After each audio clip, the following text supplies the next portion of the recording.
Though the wind bellows fierce across my face like the howl of a nameless beast, though the moon twists shadows into abyssal creatures and the gates of hell within my companion's eyes, I am not afraid.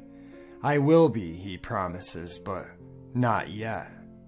You see, this is not the scariest story in the world, it's just a tribute. My brother Jake read the fabled story on an ancient scroll, or so the old man swore to me. I believe the psychiatrist preferred the explanation of sudden onset psychosis. All I know for sure is that last week I met Jake for a drink after work and listened to him complain about his wife for an hour. The way she bossed him around, the way she never considered his feelings.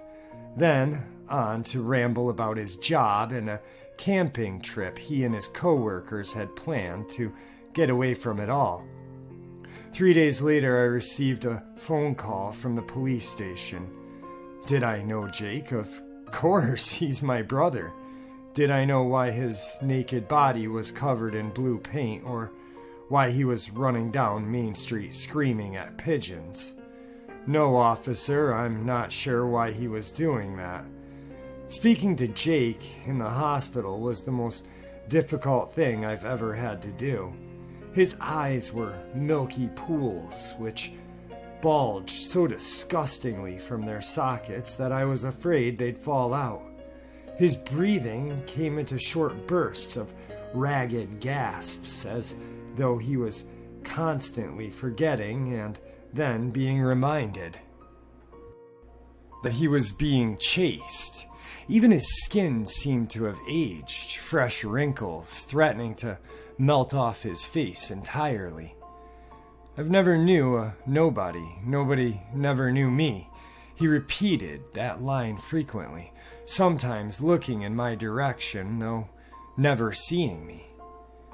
It was punctuated with other nonsense, such as, you see 'em born, but you'll never see 'em unborn.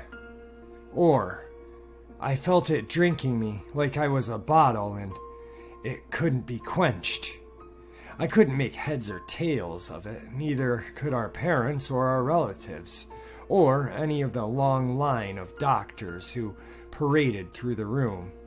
By the third visit, I was seriously considered leaving and never returning. What was the point? Whatever had happened to him, my brother wasn't there anymore. I wrestled with the thought all day, making excuses to delay until, finally, near midnight, the guilt overpowered my hesitation. I decided to drop by just for a moment to see if his condition changed. It hadn't, but something had. There was an old man sitting beside his bed, endlessly wringing his hands and muttering to himself. His stained trench coat and wild matted hair suggested a homeless person, and I wouldn't have been surprised if he had his own room in the psych ward. "Do you know Jake?" I asked. "Does anyone anymore?" the old man replied with the articulate, measured words of a stage actor. "Do you know what happened to him?" I asked, still standing by the door. "Mr. Sandman," Jake's voice gurgled like wet mud. "Mr. Sandman, dream me a dream." "I do," the old man answered. It was almost surreal to hear such an even intelligent voice from such a disorderly man. He read something he ought not to, and it's driven him quite mad. Convinced by my companion's certainty, I sat in the chair beside him and searched his face for answers. The eyes which met my gaze, as I have already mentioned, were akin to the gates of hell. I suppose such a fanciful description requires elaboration. It's not that his eyes were abnormal, just as an arc of stone may quite seem natural almost anywhere. I simply had the feeling that the world on the other side of those eyes had very little in common with our own. "What did you read?" I asked my brother, needing an excuse to look away. Jake's breath was coming fast. His fingers gripped his bed sheets on the other side of him as though he were hanging from a precipice and clinging for his life. "The scariest story in the world, that's all," the old man said. "Would you like to read it too?" Jake was practically convulsing at the words. I was about to call a nurse, but the old man ran his long fingers down my brother's face, and his breathing immediately eased. "You can't get through to him if you don't know where his mind has been." The old man's voice had grown as melodic as a lullaby. "Read the story, and if you keep your wits about you, then you will find the words to call your brother home." "Okay, sure, yeah," I said, part concern for my brother, part sibling rivalry and wanting to test myself, but mostly it was just morbid curiosity. "Is there a chance I'll end up like that?" The old man smiled and stood. Saying nothing, he turned to exit the room. "You can't expect me to follow you if you don't answer," I called after him.